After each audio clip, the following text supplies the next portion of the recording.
Not sure what's really going on here. Just tuned in, but it is live and Washington D.C. at the CIA building. Not sure what's going on, so we're just gonna kick back here and watch and see what happens.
All right, guys, back here on the Fox 5 Live Zone. It is now 12:35, 35 minutes past the top of the hour. Obviously, you are taking a live look at a potential barricade incident outside of the CIA headquarters. This prompted a large police presence in that area. Obviously, the SWAT team still in that area, along with the Arlington County and Fairfax County police officials.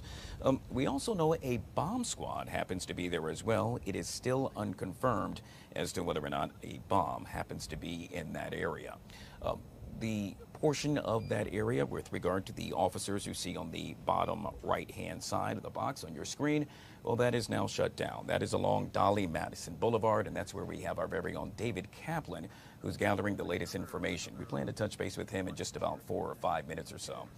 Yet again, this is a fluid situation, and really got the call, in essence, shortly after 10 a.m. that apparently there happened to be an incident outside of the CIA headquarters. We know that several drones, in essence, have been dispatched to cover that area, along with a helicopter we saw in that area earlier that has since left the scene. We're going to keep this live shot up for you as we continue to monitor all things surrounding this barricade situation outside of the CIA headquarters.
All right, guys, back here on the Fox 5 Live Zone. Yet again, we are covering this developing story outside of the CIA headquarters in McLean, where apparently officials are investigating a barricade situation. The SWAT team still on the scene, along with the Arlington County and Fairfax County Police Department. As stated earlier, a bomb squad on the scene as well. However, yet again, it is unconfirmed as to whether or not a bomb is in that area. Fox 5 first on the scene. David Kaplan been covering this entire incident since it began and joins us yet again right here on the Live Zone. Any new intel? Yeah, Guy, not much from our conversation about 15 minutes ago, other than this is definitely active, ongoing, something being taken extremely seriously by those who are responding. I'm going to step out. It does kind of feel like, I can't say for sure, that just additional vehicles have popped up and have shown up, and there's certainly a lot of activity over there under that light where the main entrance to the CIA is.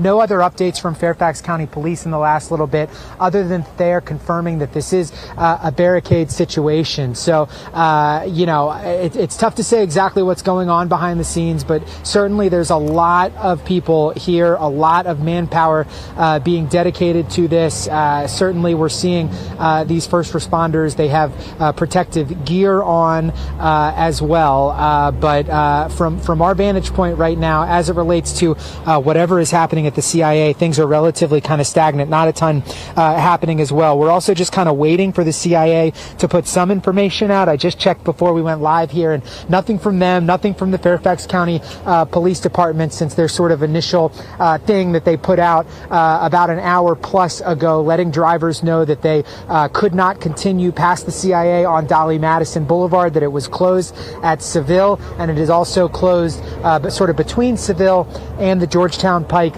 on the other side. So Fairfax County Traffic Control here continuing to divert people away from Dolly Madison, send them through a back way to be able to navigate what is obviously a very busy road, 3-lane on each side, 6-lane highway here in McLean. But things just kind of shut down right now. And again, in our last little bit, we saw the drone. It's going to be, it's still up. There is still a drone up at this time over the scene. Our photographer who was on the other side just sent me a little bit more of an update that there's some heavy tactical teams that are there that appeared to be suiting up, and we can also tell you that there was they're also kind of walking everywhere. There's obviously some wooded areas, if you're familiar with this area, that they are just sort of looking at.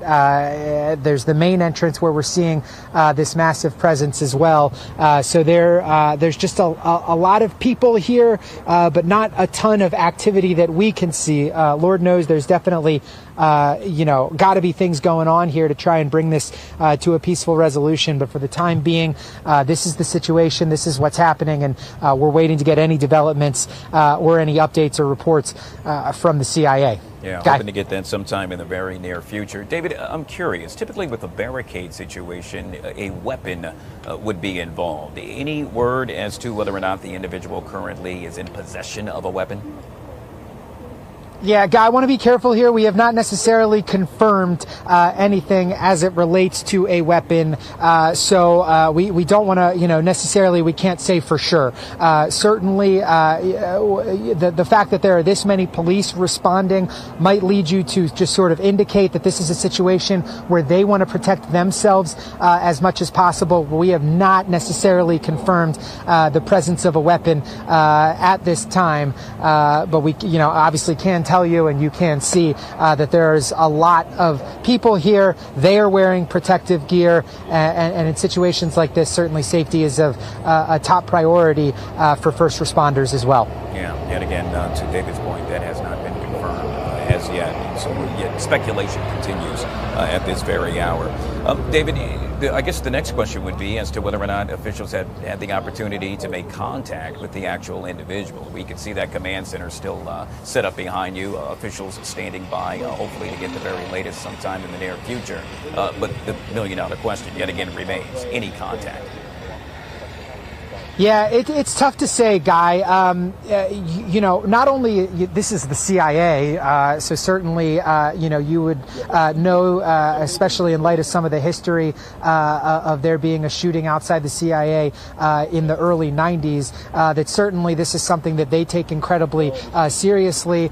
We know that, you know, Fairfax County, which is responding to assist, has, you know, these SWAT teams also have kind of negotiators, people who might talk to somebody who might be in this barricade situation. But we cannot say for sure right now whether or not any contact has been made with the individual who might be involved here, or the nature of those conversations. But you can be certain when you cover things like this, you know, they want to try and talk to this person. So it's unclear exactly if they are or what the nature of those conversations are. But certainly lots of well-trained people who are involved in situations like this, both in Fairfax County and likely with the CIA police, again, trying to bring this to a resolution. Yeah, obviously, David, we see that area behind you taped off, if you will, traffic being diverted in that area.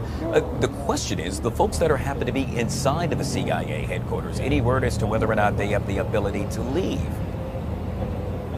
That's a good question, Guy.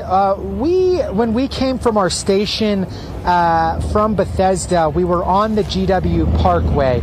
There is an exit directly to the CIA off of the GW Parkway. That was not as blocked off as this is right now, this Dolly Madison entrance. That was not as blocked off, and there were vehicles that were able to leave, at least on that side. I can't tell you for sure. We have not necessarily seen anybody leave from this location, specifically this main entrance off of Dolly Madison. So it's tough to say. We did see a vehicle leave about an hour and a half ago from a back exit, but we have not necessarily seen anybody leaving or coming or going from this main entrance and exit on Dolly Madison. David, I should make mention we're about 12 minutes away from a White House press conference. It's going to be interesting to see as to whether or not that question is posed and or the subject is addressed as that gets underway. Folks, if you're just joining us, we are following yet again a developing story outside of the CIA headquarters in McLean, where a barricade situation continues to unfold. SWAT team remains on that vicinity, along with the Arlington County and Fairfax County police officials as well. You heard me make mention several times of a bomb squad there, but yet again, no confirmation as to whether or not there is a bomb in that area. David Kaplan happened to be the first reporter on the scene. David, will end with this, and that is earlier we saw a chopper in the sky. Actually, it would be assumed as to taking a look at what's going on. To my understanding, that chopper is no longer in the area. Is that correct? No, there is the drone, though, that is still in the sky. It essentially looks like it's hovering behind me. Photographer Nelson Jones does have eyes on it, so we are going to zoom in and show you. That drone sort of appears to be hovering kind of above where we're seeing this police presence and this sort of staging from police right there in front of the exit. It is a little tough sometimes with drones to understand kind of the depth perception, but from where we're standing right now, from the ground, it certainly looks like it's above where this staging is happening on Dolly Madison. So that's sort of you know what we can see from here. So definitely there are aerial assets that have been up for the better part of our time here over the last 60 to 90 minutes. You know, certainly, and we talked about this in our last hit, just trying to gather as much insights and intelligence and make sure that police have as clear a picture as possible with what is physically happening on the ground again as they work through this. All right, David Kaplan working hard. We'll let you go ahead and do just that, and that is gather more information. Yet again, he's reporting outside of the CIA headquarters in McLean, doing an amazing job as always. David, we'll get back to you in about 10 minutes or so. In the meantime, folks, we're going to keep this live shot up for you as we continue to monitor all things surrounding this barricade situation that continues to unfold outside of the CIA headquarters in McLean.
All right, guys, back here on the Fox 5 Live Zone. You are taking a live look at the White House on the bottom right side of the screen, if you will, where we are expecting a White House press conference to get underway. On the top left-hand side of your screen, well, that's where a barricade situation remains in place outside of the CIA headquarters in McLean.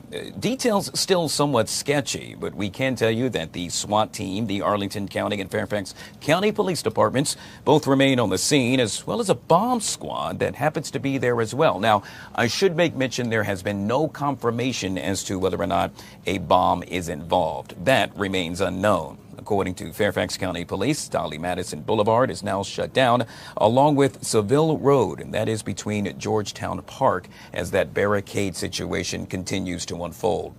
We also know that several drones have, in essence, been dispatched and still continue to fly in that area, along with a helicopter that got a chance to get a bird's eye view, if you will, with regard to what's taking place a little bit earlier. That helicopter, to my understanding, is no longer in that area. You can see officials right there standing behind what appears to be the taped off area where a number of authorities and officials still continue to investigate. We do not know at this very moment as to whether or not officials have made contact with the individual and or individuals that happen to be involved in this barricade situation. Yet again, a very fluid situation that continues to unfold outside of the CIA headquarters in McLean. We're going to continue to take this live feed. Yet again, the question remains, will this be one of the questions posed to White House Press Secretary Karoline Leavitt as to the latest what's surrounding this? And if that happens, obviously, we're going to see it and hear it right here on the Live Zone. We'll take this live feed and get back to you shortly right here on the Live Zone.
It still appears that no one knows what's going on. I don't know. Just gonna have to stick it out and wait and see. Just gonna stand by here. I'll keep streaming for as long as I can.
All right, guys, back here on the Fox 5 Live Zone. You just a second ago got a chance to see our very own David Kaplan as he continues to follow all things outside of the CIA headquarters in McLean. If you're just joining us, we are now some 3 hours into what appears to be a barricade situation just outside of the CIA headquarters. Yet again, the SWAT team remains on the scene, along with the Arlington County and Fairfax County Police Department.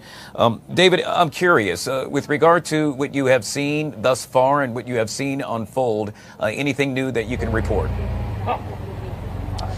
Yeah, Guy, not necessarily since the last update. I'm just checking my phone to see if Fairfax County has put anything else out. The answer to that is no right now. So the latest information from them is what we've been sort of telling you about for the last couple of hours, that there's a response to some barricade situation at the CIA headquarters. It is very clear that it is still active and ongoing and has not been resolved. But, you know, you can guess that work is being done to that end to try and bring this to a peaceful resolution. But it has not happened yet. So this sort of holding pattern from our vantage point certainly continues. Photographer Nelson Jones is just giving you another look here on Dolly Madison Boulevard at just what we can see from our vantage point.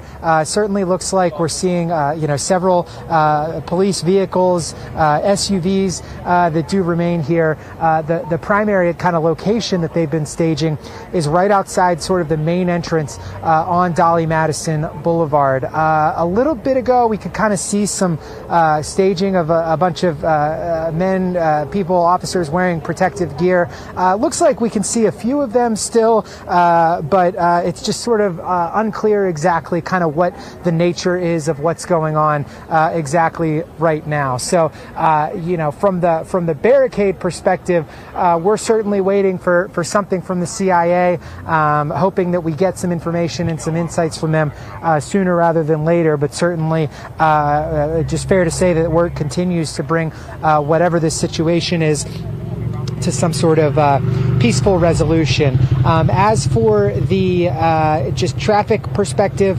we're just giving you a look here. Seville, Dolly Madison Boulevard between Seville and the Georgetown Pike does remain closed. That is obviously the location of the main entrance to the CIA campus at this time. We've been kind of telling you over the last kind of hour of news that there's been a drone up in the air. We do not see one from our vantage point right now. Certainly not going to make any inferences about what's going on and where things stand based on that drone and based on just what we see now, other than, this is a large presence. This is an active presence. And, our best assumption that we can make is that the last statement from Fairfax County Police that there's a barricade situation here at the CIA headquarters is what remains and is what stands, this barricade situation being active and ongoing at this time. Guy? Yeah. David, can I ask, earlier we saw obviously several officers standing behind you, and it was to my understanding that there was a buildup, if you will, of additional police personnel. Is that the case, and does that continue to happen? Yeah, Guy, certainly does. And, this is just something happening right now. So we want to show you right now. This is a truck with police lights on it that is arriving. Lights and sirens are on. And right now appears as though they're going to let them through. So kind of while we're here, we might as well just take a look and see what this person is doing.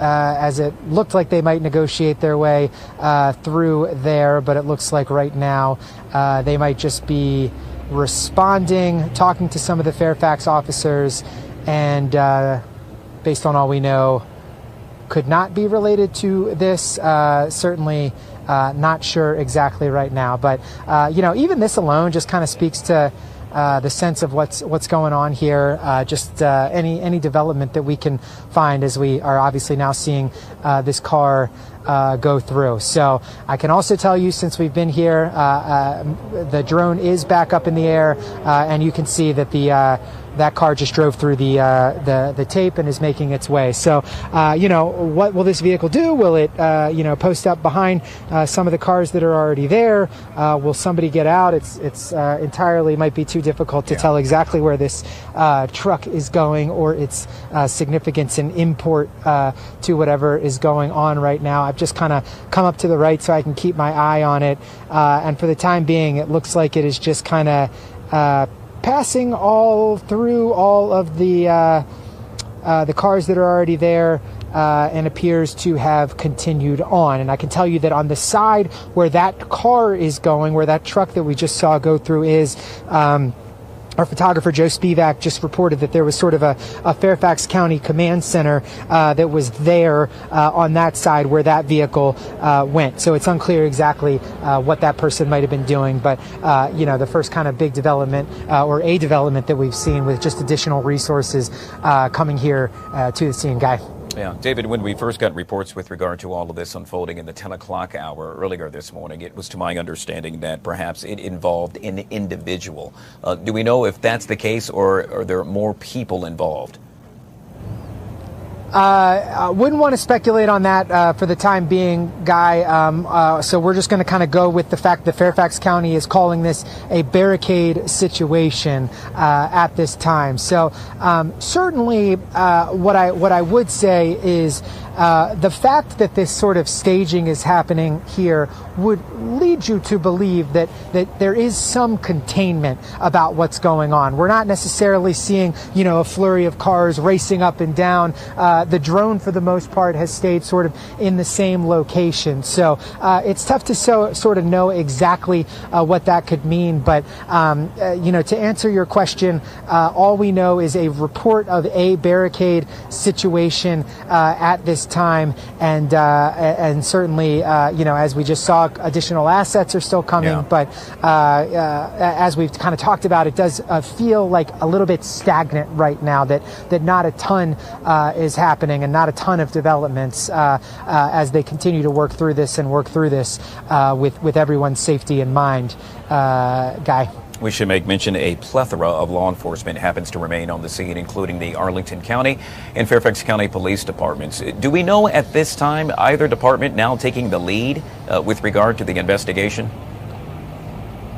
The understanding that I got, Guy, is that this is CIA Police's investigation and that those other agencies are assisting. That's how it was sort of described to me. So, we asked Fairfax County, for instance, of just more information about what exactly was going on, and they deferred us to the CIA. So typically, that's an indication that this is sort of a CIA investigation, and these other entities that might be here are responding in an assistance role just to provide additional manpower here to the scene to help the main investigators out. Yeah, yet again, we are also waiting for a White House press conference to get underway. That was due to start at about 1 p.m. or so. We can tell you that has not happened as of yet. It could be speculated as to whether or not they are attempting to receive more information about this, as well as I am pretty sure the question will be posed as to what is currently taking place outside of the CIA headquarters. Any word, David, as to whether or not police plan to have a press conference sometime in the near future to address what's going on?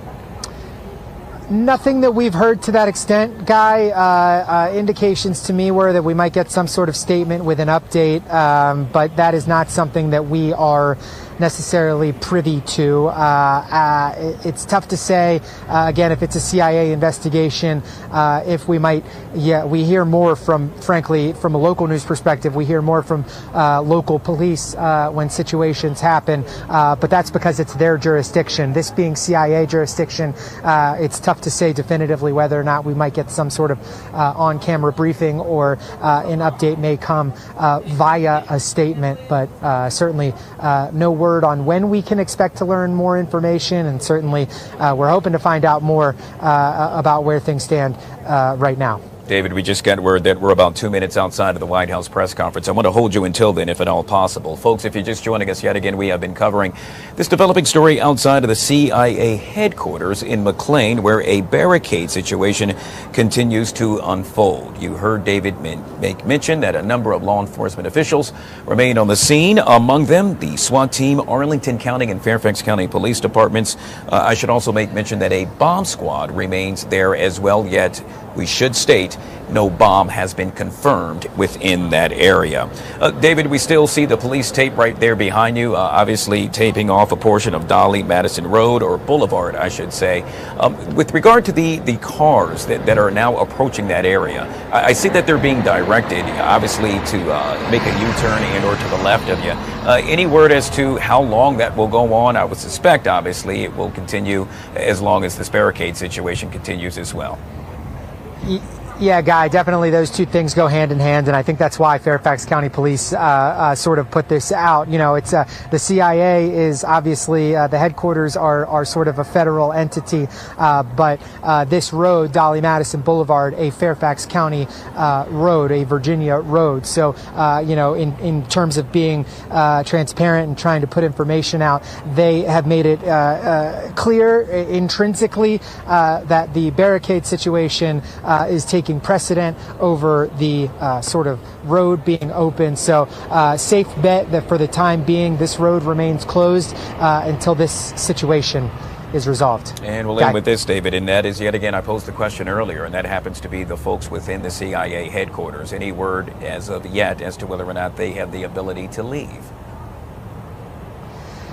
Guy, nothing that we have seen in terms of in and out from the area behind us. The entrance and exit for the CIA that is on sort of the backside off of GW Parkway. It did appear about 90 minutes ago that people were able to come and go. We have not been able to lay eyes on that entrance and exit lately, and candidly, I don't know enough about the CIA campus to know if someone can go in or out over there, but certainly obviously, this is a heavily fortified area, one that already has an incredibly large police presence at all times, given how prominent of a location it is and how important it is, frankly, to American national security. So, Lord knows it's already an incredibly safely guarded area.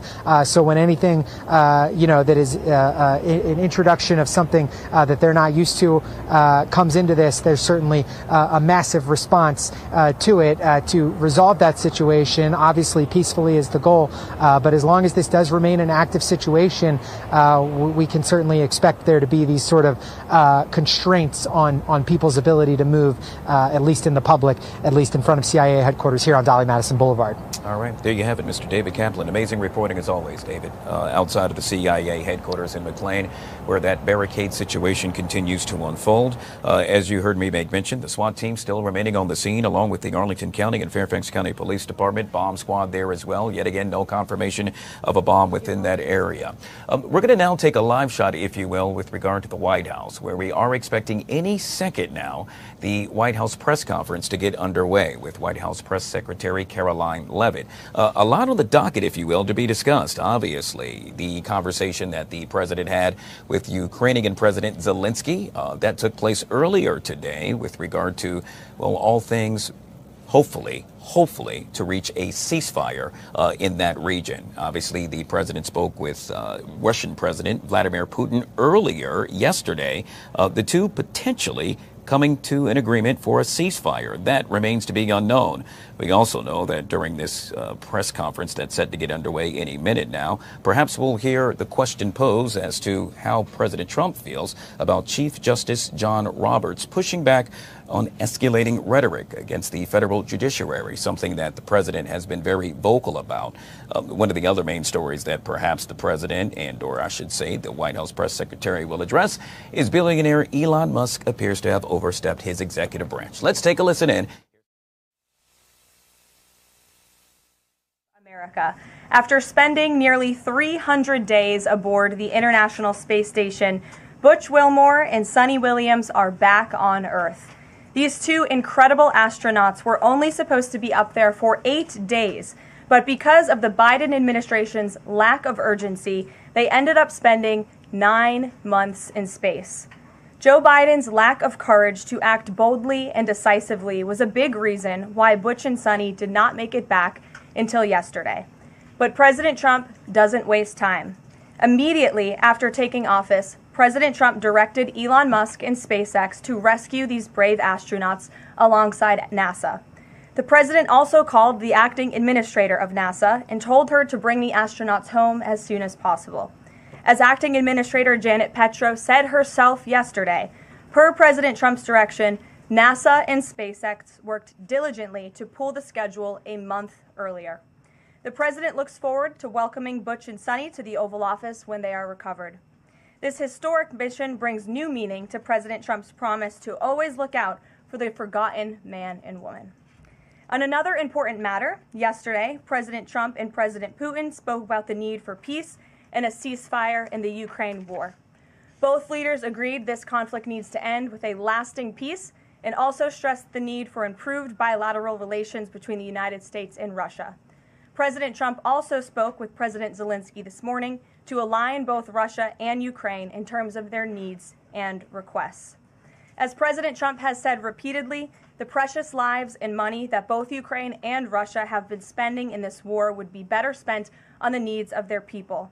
This terrible conflict would have never started with President Trump in charge, but he's determined to end it once and for all.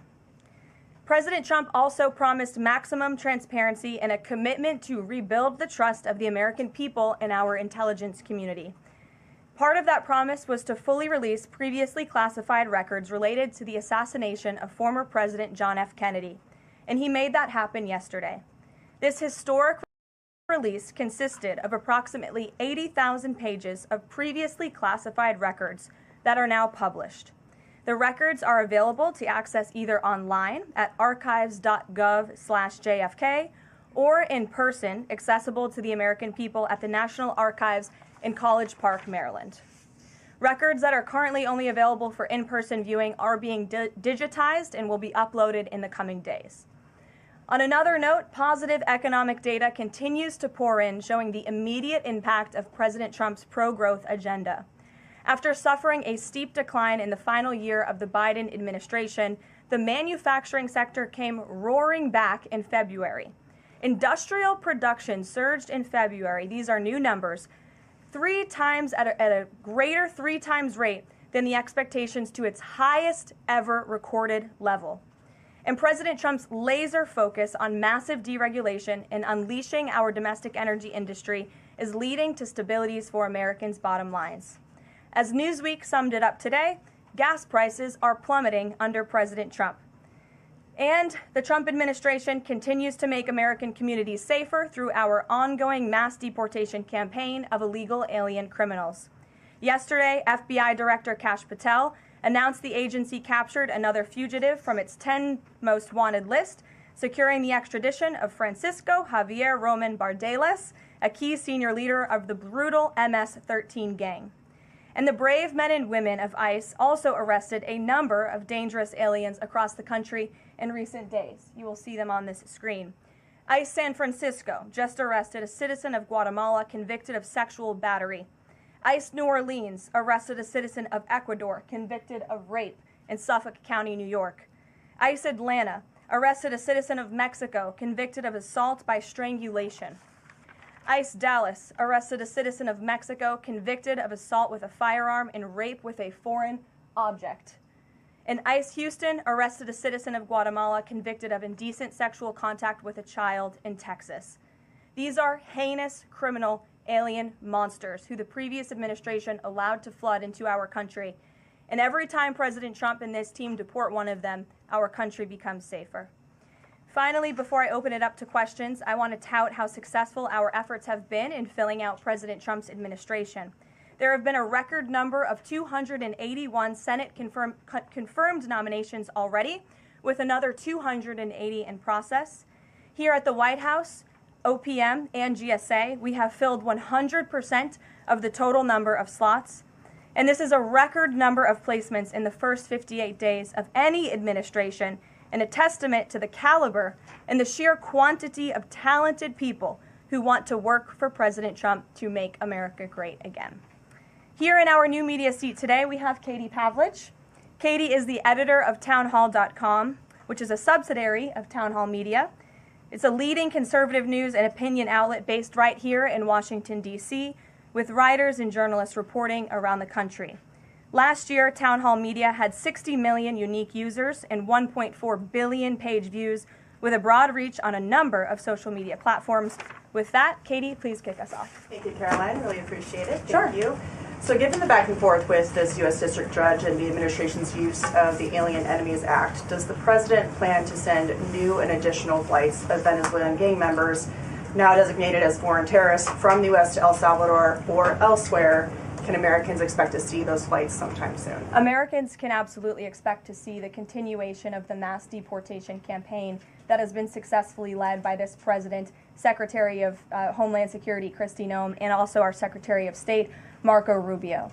Since you brought up the judges, I would like to point out that the judges in this country are acting erroneously. We have judges who are acting as partisan activists from the bench. They are trying to dictate policy from the President of the United States. They are trying to clearly slow walk this administration's agenda, and it's unacceptable. As the President said last night, we will continue to comply with these court orders. We will continue to fight these battles in courts, but it's incredibly apparent that there is a concerted effort by the far left to judge shop, to pick judges who are clearly acting as partisan activists from the bench in an attempt to derail this president's agenda. We will not allow that to happen. And not only are they usurping the will of the president and the chief executive of our country, but they are undermining the will of the American public, tens of millions of Americans who duly elected this president to implement the policies that are coming out of this White House. And then one more question. Senate Minority Leader Chuck Schumer said yesterday that he was united with Democrats in working against Americans who, quote, their attitude is, I made my money all by myself. How dare your government take my money from me? Or I built my company with my bare hands. How dare your government tell me how to treat my customers? What is the president's response to this, given his upcoming tax agenda and need to work on Capitol Hill? Well, we certainly hope that Democrats all of a sudden are for more money in the pockets of the American public. The president has made it incredibly clear that he is committed to tax cuts. He is committed to passing a big reconciliation package later this year, ending no taxes on tips, taxes on overtime, no taxes on Social Security for our hardworking seniors. And we encourage everybody on Capitol Hill to support that when it comes to the finish line, especially Democrats who clearly need a boost from the American public right now. Their approvals are at an all-time record low. Thanks for being with us, Katie. Garrett. I have one other question, but I want to follow up on Katie's question, actually. You said the mass deportation campaign would continue, but she asked about the flights specifically. Will those flights to El Salvador continue while this case is being appealed? We don't have any flights planned specifically, but we will continue with the mass deportations. And I would just like to point out that the judge in this case is essentially trying to say that the president doesn't have the executive authority to deport foreign terrorists from our American soil. That is an egregious abuse of the bench. This judge does not have that authority. It is the opinion of this White House and of this administration, and that's why we're fighting this in court. And it's very, very clear that this is an activist judge who is trying to usurp the president's authority. Under the Alien Enemies Act, the president has this power, and that's why this deportation campaign has continued. And this judge, Judge Boasberg, is a Democrat activist. He was appointed by Barack Obama. His wife has donated more than $10,000 to Democrats, and he has consistently shown his disdain for this president and his policies, and it's unacceptable. I wanted to go about the idea that these people are all foreign terrorists, but Judge Boasberg was originally appointed by George W. Bush and then elevated by Barack Obama. I just feel like I should clear that up. Well, let me just say something to that effect, Garrett. 67% of all of the injunctions in this century have come against which president? Donald J. Trump. Let me say that again. 60% of the injunctions by partisan activists in the judicial branch have come against President Donald Trump, and 92% of those have been from Democrat-appointed judges. This is a clear, concerted effort by leftists who don't like this president and are trying to impose or slow down his agenda. So Given that, do you think it's a good use of Congress's time and the president's political capital to try to impeach and remove a federal judge, which would take 67 votes you're unlikely to get in the Senate? Well, look, the president has made it clear that he believes this judge in this case should be impeached. And he has also made it clear that he has great respect for the Chief Justice John Roberts. And it's incumbent upon the Supreme Court to rein in these activist judges. These partisan activists are undermining the judicial branch by doing so. We have co-equal branches of government for a reason, and the president feels very strongly about that. Jackie. Thanks, Carolyn. What options does the president have to, he says he's going to follow court orders. He wouldn't defy a court order, but he's raised these concerns about these judges acting in such a partisan way. What option does he have to ensure that his agenda continues to move forward while this is ongoing and the judges appear to be trying to just block and delay and impede? Well, you're right. They are trying to block, delay, and impede. This is lawfare. The president is no stranger to it. He faced it in his campaign, and this is a continuation of the lawfare that President Trump faced as a candidate, and he's now unfortunately facing as a president. Clearly, these partisan activists in the judicial branch didn't get the memo on November 5th when the American people overwhelmingly re-elected this president to continue with mass deportations. So White House counsel and the Department of Justice are working on this. They're appealing these cases, and we will continue to use the full weight of the White House counsel's office and the president's team of lawyers to fight this in court, because we know we will win, even if we have to go all the way to the Supreme Court. One more on TDA. Andy McCarthy said in an interview with Hugh Hewitt, he certainly agrees with what the president is trying to do with the Alien Enemies Act, but he's not sure that the law is completely on his side. He cites some previous Supreme Court rulings dealing with enemy combatants in wartime, says that even they have a challenge or a right to challenge their detention in court. He raised concern also that while TDA has been designated as a terrorist organization, these individuals hadn't been prosecuted for terrorism. So my question is, will the president ask Congress potentially to declare war on these cartels for the invasion that he's talked about so that he's on stronger legal footing? Well, we absolutely disagree with the legal opinion of the individual that you mentioned. We would not have moved forward with this if we didn't believe the president. This was within the president's executive authority to continue with this mass deportation effort under the authority provided to him under the Alien Enemies Act. And when you read the act, as I did last time at the podium, a predatory incursion is absolutely what has happened with Tren de Aragua. They have been sent here by the hostile Maduro regime in Venezuela, and the president, immediately upon taking office, designated TDA as a foreign terrorist organization. And under this act, it is within the president's authority to deport these terrorists. And anybody trying to defend these terrorists who have now been sent off of American soil should talk to the families of the individuals who these heinous monsters have killed and have raped. If you talk to those families, they are so heartened by the president's decision to take tough action and to use his executive authority, something that no other president has been willing to do, because President Trump does what he says he's going to do, and he is deporting these foreign terrorists from American soil to secure our homeland, and he's within his rights to do that. Jennifer. Very quickly on Tesla, there's a website that's trying to dox Tesla owners across the country and saying they're only going to take down personal information when people show that they've sold their cars. What's the administration going to do about that? I haven't seen that website, but we certainly think it's despicable, the violence that has taken place against Tesla, the company, its employees, and also just Americans who have chosen to drive an electric vehicle. Many of them are Democrats, by the way.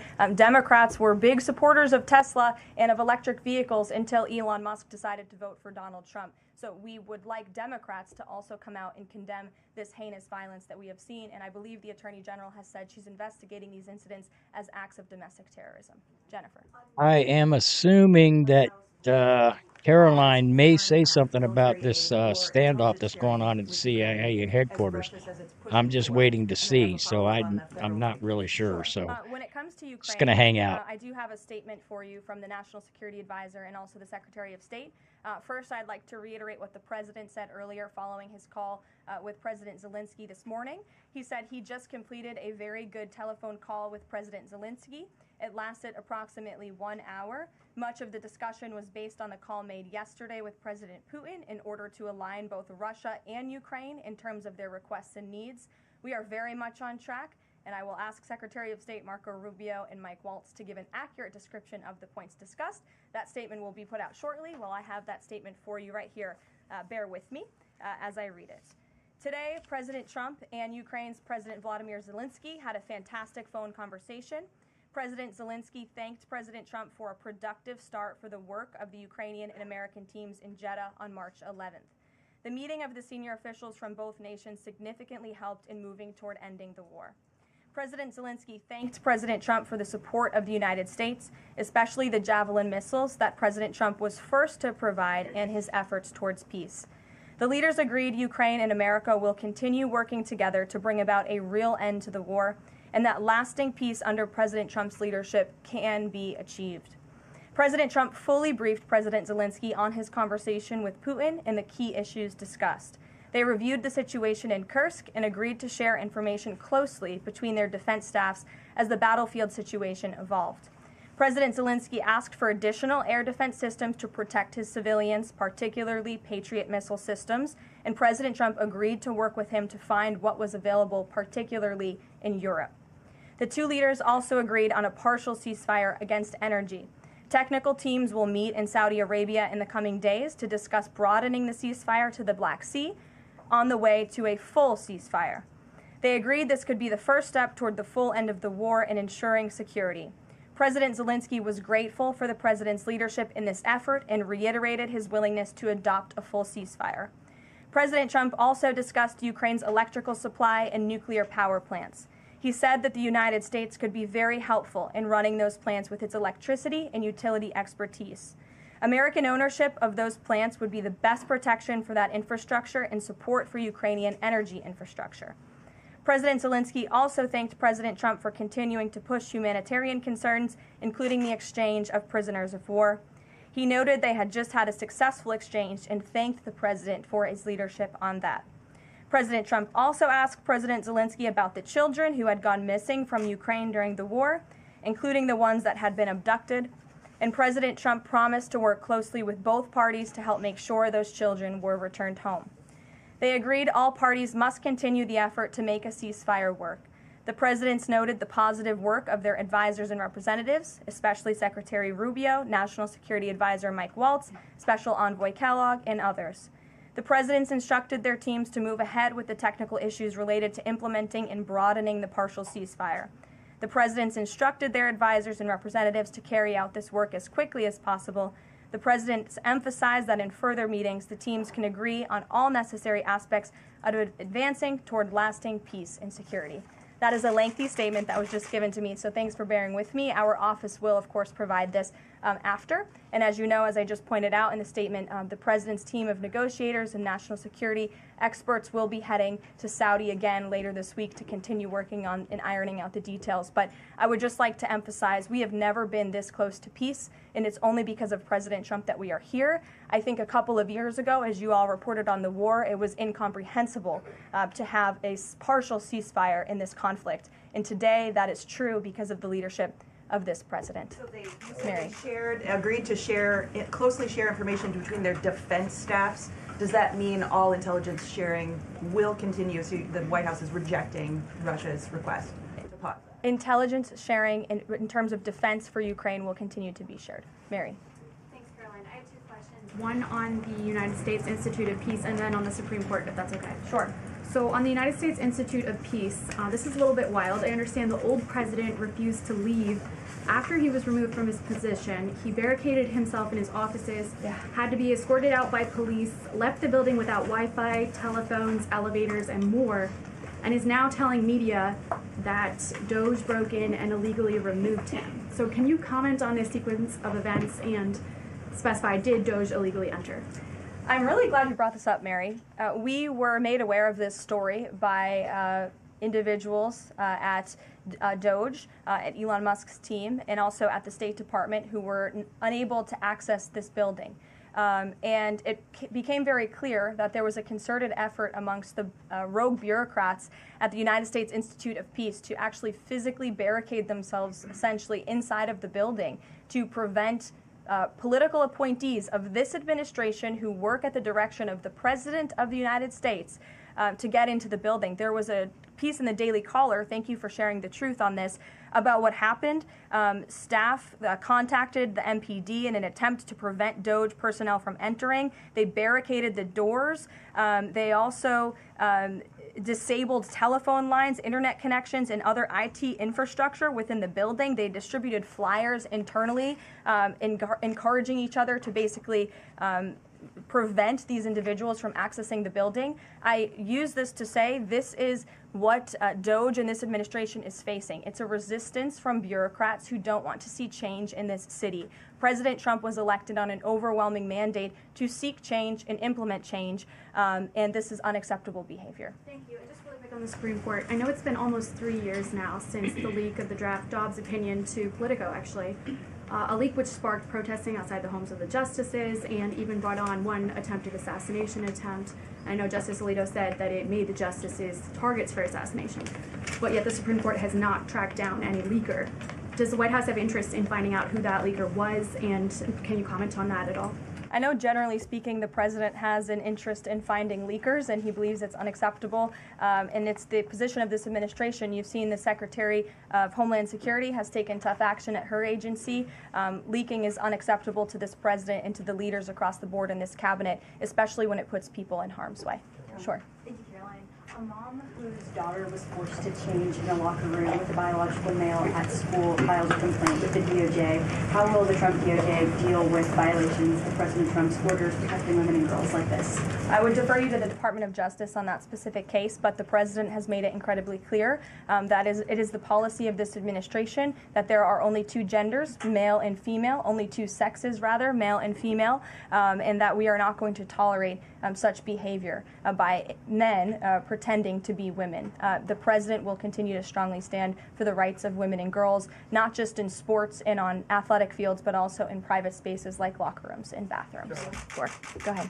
Thank you. On the FTC, two quick questions. Can you explain the president's thinking in his decision to fire the two Democratic commissioners, especially given that Mark Meadow is on track to be confirmed next week and there would be a Republican majority? My biggest question is why now? Sure. Because the time was right to let these people go, and the president absolutely has the authority to do it. And they were given ample notice in a letter that I believe your outlet reported on. So it pretty much explains exactly why this administration chose to let those individuals go. Is the ultimate goal to get this to the Supreme Court to try to overturn the 1935 precedent? The goal was to let these individuals go. If we have to fight it all the way to the Supreme Court, we certainly will. Rachel. Back to those deportation flights to El Salvador, can the administration provide any more details on how authorities determined that each of those men were in fact members of a gang? And if the White House can publish images, photos, videos of those men, why can't the administration just release basic information like their identities and names? We are not going to reveal operational details about a counterterrorism operation, but what I can assure you, as I said on Monday, we have the highest degree of confidence in our ICE agents and our Customs and Border Patrol agents who have committed their lives to targeting illegal criminals in our country, particularly foreign terrorists, and they had great evidence and indication. They have the highest degree of professionalism, and they were 100% confident in the individuals that were sent home on these flights and in the president's executive authority to do that. To follow up, I know in the last briefing you cited privacy concerns as a reason why the administration may not be able to reveal the identities. What exactly are the privacy rights of immigrants who were deported that the administration says were dangerous enough to be sent to El Salvador and sit in a prison? Again, as I just said, we're not going to reveal the operational details of a counterterrorism operation for quite obvious reasons. We're trying to combat terrorism here in the United States of America. Jeff. I could ask something else about the phone call yesterday. There was a couple different readouts from the Kremlin and the U.S. on a couple different points. One was energy and infrastructure. The U.S. statement said energy and infrastructure. The Kremlin said energy infrastructure. What is your understanding of what the actual substance of that disagreement was? Then I have one other question on that. I would defer you to the readout that was provided by the White House. That's our understanding, and that's the truth. And if I could ask a question about the judge as well. How does a president define a bad judge? Is it just someone who disagrees with him? And is that a dangerous precedent in this case, because this is a temporary ruling from Judge Boasberg that he could ultimately rule in your favor? Is he setting up a standard here for calling for the impeachment of a judge who may ultimately rule on your side? No, it has nothing to do with disagreeing with the president on policy. It's with disagreeing with the Constitution and the law. And it's trying to usurp the authority of the executive branch of this country. It's having baseless reasoning for these injunctions. And it's a clear effort by these judges to slow roll this president's agenda. And if you just look at the injunctions that this president has faced, deporting foreign terrorists from our homeland, hiring and firing of executive branch employees, which when the president is the executive of the executive branch. You also see an injunction by a partisan activist judge when it comes to the Secretary of Defense trying to determine the readiness of our troops and the qualifications of our troops in our armed forces. Does a single district court judge really have more authority over the Commander-in-Chief and the Secretary of Defense to determine who should serve in our United States Armed Forces? Absolutely not. Anyone who has taken a basic civics lesson can understand that, and it's ridiculous lawfare that we are witnessing. And it's. I'm sorry. The president said he respects the Chief Justice here. Does he respect him specifically on this case and this opinion, or respects him overall? And has he spoken to any other Supreme Court justices? The president respects Chief Justice Roberts overall. He just expressed that to me in the Oval Office. But it's also quite clear that the Supreme Court needs to rein in these judges who are acting as partisan activists, and they are undermining the judicial branch. And it's a dereliction of duty on their behalf. Deanna, go ahead. Thank you so much, Caroline. On the call with Zelensky, did they discuss the minerals deal at all? Is that back on the table, and what do the Ukrainians have to do to get that back on the table? And then one on the Russia call as well. Again, I just provided a very lengthy readout of the call that was provided by the Secretary of State and the National Security Advisor. And now we have moved beyond the economic minerals deal. We are at a place of peace. We're at a partial ceasefire, and we're moving towards a full ceasefire and a long-standing peace in this conflict. And that's great news for the American public. Kremlin readout mentioned that Trump and Putin spoke about potential U.S.-Russia hockey games. And the Kremlin readout also said that Russia wanted the U.S. to stop U.S. intelligence and U.S. funding to Ukraine.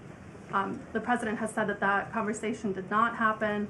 Just wondering if you can get us any more clarity on that. And also, again, if it's energy infrastructure or if it's energy and infrastructure, because I think there is a big difference between that. Again, as for the readouts of the call, I would defer you to ours. And when it comes to the topic of hockey, it did come up. However, we're more interested in securing a peace deal than scheduling hockey games right now. Sean. Hey, about the deportation flight. So was it the president himself who directed the planes to stay in the air after the judge ordered them to turn back? The president invoked the Alien Enemies Act with a proclamation, which then directed the Department of Homeland Security and the Department of State to move forward with the plan of action. And as I said yesterday, all of the planes that were subject to the judge's written order took off before the order was submitted in court. I was asked and answered that question multiple times yesterday. Kate, go ahead.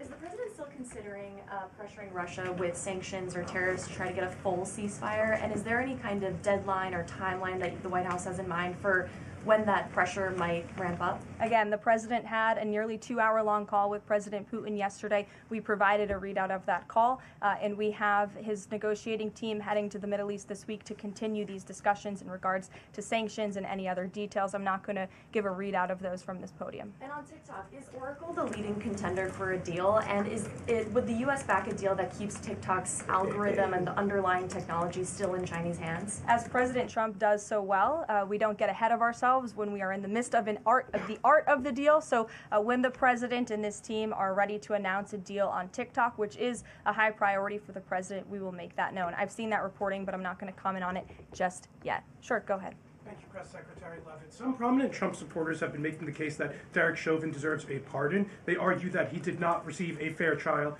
Joe Biden and other Democrats actually implied that he was guilty while the trial was going on. BLM rioters had these jurors under immense threat and pressure. Mainstream media, frankly, many news outlets here today are complicit here. They chose to ignore the autopsy report. They chose to ignore the full body camera footage. They decided to slander Derek Chauvin as a racist cop instead. Does the administration believe Derek Chauvin received a fair trial, and will they consider a pardon moving forward? The president has been asked and answered this question. He said it's not something he's considering at this time. Philip. Thank you. 2 questions. First, Just a follow-up on the readouts from those calls. When it comes to the discrepancies between the U.S. and Russian readout of that call between President Trump and Putin, is it the president's assessment that something is getting lost in translation, or does he believe that the Russians are trying to play games here? Nope. The president believes in his team that put the readout out, and he also put his own out on Truth Social. We've been incredibly transparent about all of the president's calls with foreign leaders, and again, I would defer you to the readout. And then following up Michael. on... Thank you, Caroline. White House said yesterday that gas prices across the U.S. have fallen for the fourth straight week. 34 states now seeing gas under $3 a gallon. This limited ceasefire with Ukraine regarding oil refineries, energy, will that affect gas prices here in the U.S.? Well, it's certainly the president's hope that gas prices will continue to fall, and he's working every single day to ensure that we do. As you just mentioned, there's been very encouraging data. Inflation is cooling and gas prices are falling. The president has established a National Energy Dominance Council, and it's ultimately the president's goal, and this administration is working hard on it every single day, to increase our energy production right here in the United States of America, to have it Trump energy boom like we saw in our first term, which will not only lead to lower fuel prices here at home, but also lessen the rate of inflation that was created by the previous administration. One more on Tesla, Caroline. Tim Walz, Governor Walz, saying last night he frequently checks Tesla stock, in doing so to, quote, give me a little boost during the day. How should Americans view politicians who take pride in the downfall of an American car company? I think that's quite sad, but I think Governor Walz unfortunately is living a sad existence after his devastating defeat on November 5th. Reagan, go ahead. Thank you, Caroline. Across the country, Tesla cars are being lit on fire, dealerships are being shot up, Molotov cocktails are being used. There was a website posted yesterday that shared the addresses of private Tesla owners and reportedly had Kash Patel's information on it. A.G. Bondi has called this acts of domestic terrorism. Does the White House have any indication that this is some sort of coordinated movement or that it's being funded by some outside group? And do you know if the investigation by the DOJ is being investigated as incidents of organized terror? I believe the Attorney General has made her comments clear on that. She is investigating these events as acts of domestic terrorism, and we fully condemn them. And as I said earlier to Jackie's question, we think it's despicable what is happening to not just this American company, but also their innocent employees. And again, innocent Americans who drive these vehicles. We condemn it wholeheartedly. Sure. More than 24,000 workers in 18 agencies are in the process of being reinstated. What is your message to these workers, and can you assure them they won't be fired again as the administration directs agencies to do more layoffs? Well, the administration is complying with the court's order. Again, as I have spoken about repeatedly, we think it's despicable that we have judges acting as judicial activists, partisan activists, trying to dictate who the President of the United States, the executive of the executive branch, can hire and fire. We have never seen anything like this. We are fighting this in court, and we will continue to fight it all the way to the Supreme Court if we have to. And as for federal employees, it's been the very common sense position of this president and the administration that bureaucrats here in Washington, D.C. need to show up to the office just like the rest of America. Middle-class Americans, from doctors to business owners to teachers to law enforcement officers, have to show up to their offices every single day. And the president has made it a clear priority that people in this city have to do the same. And we are also continue to be committed to reducing the scale of our workforce and to reducing the size of our federal bureaucracy here in Washington, D.C. to save taxpayers' money. Annie, go ahead. Thanks so much. In the statement that you read, you referenced the president's interest in helping return Ukrainian children to their parents and to their families. There's an organization that provides intel and information about those children that their aid has been cut. It's the Yale University program that used foreign aid. And I'm curious if, as part of this new thinking with Ukraine, that aid might be unfrozen. I have no updates about that or that specific program at this time. Karen. Thanks, Caroline. Just follow up on your answer to the question on the minerals deal. You said that the White House has moved beyond the minerals deal. What does that mean? Is that no longer on the table? Nope. It means the minerals deal was that first set of framework that you all saw in that very public meeting with President Zelensky and President Trump in the Oval Office. We are now focused on a long-term peace agreement. As you know, on that deal or that meeting between President Zelensky and President Trump, the Ukrainian president at the time wasn't talking about a greater peace deal. We are now at that place where we are talking about that. So we've moved beyond just the economic minerals deal framework, and we're looking at a lasting ceasefire. Right now we're at a partial ceasefire, but again, the president is sending his highly skilled, intelligent, and experienced team to Saudi Arabia later this week to continue fighting for peace in this conflict. And I would just reiterate one more time, we have never been closer to peace than we are today. Thank you very much, everybody. We'll see you later. All right, guys, there you have it. White House Press Secretary Caroline Leavitt addressing a number of topics. Started the conversation with regard to celebrating the return of the astronauts. She then spoke about President Trump speaking with Ukrainian President Zelensky, saying that they had a definite, fantastic conversation, as she put it. She said that Zelensky thanked Trump for helping to move the ceasefire forward. Obviously, the war between Ukraine and Russia continues. Well, according to Caroline Leavitt, both Ukraine, President Trump, and President Vladimir Putin will continue to work forward to making sure a ceasefire gets underway. As we continue to follow one of the other top stories right here in the nation's capital, well, just outside of the nation's capital, in this case happens to be McLean, where yet again a barricade situation continues to unfold outside of the CIA headquarters. This started earlier this morning, I believe in the 10 o'clock hour or so. The CIA now releasing a statement, as you can see it right there, stating, quote, there is an ongoing incident that law enforcement is currently responding to outside CIA headquarters. Additional details will be made available as appropriate. Yet again, this statement being released within the past hour or so by officials there. Our very own David Kaplan has been there throughout the afternoon. I should make mention Fox 5 was first on the scene to cover all things surrounding the CIA barricade. We're going to continue to have continuous coverage throughout the afternoon. Of course, when we sign off in about 3 minutes or so, you'll be able to continue to watch on Fox Local Mobile, the YouTube, and Fox5DC.com. We're going to keep this live shot up for you. Come back in about a minute or so as we wrap up right here on the Live Zone.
All right, guys, back here on the Fox 5 Live Zone. We have about a minute left before we hand off to the tank. Yet again, we are going to continue to follow this developing story outside of the CIA headquarters. This yet again in McLean, where a barricade situation continues to unfold. We can tell you that the SWAT team, Arlington County and Fairfax County officials still remain at the scene. We also know that a bomb squad remains there as well. However, there was no confirmation as to whether or not a bomb happened to be present. This got underway, I believe, within the 10 o'clock hour earlier today. today. Fox 5 first on the scene. Our very own David Kaplan has been there throughout the afternoon and will continue to cover this throughout the remainder of the day. Obviously, you can continue watching this, the latest developments, on our Fox Local mobile app, along with YouTube and fox5dc.com. On behalf of my producer, Remy, I'm Guy Lambert. That just about does it for us. We're back here tomorrow at 12 noon right here on Fox 5. The Take coming up now.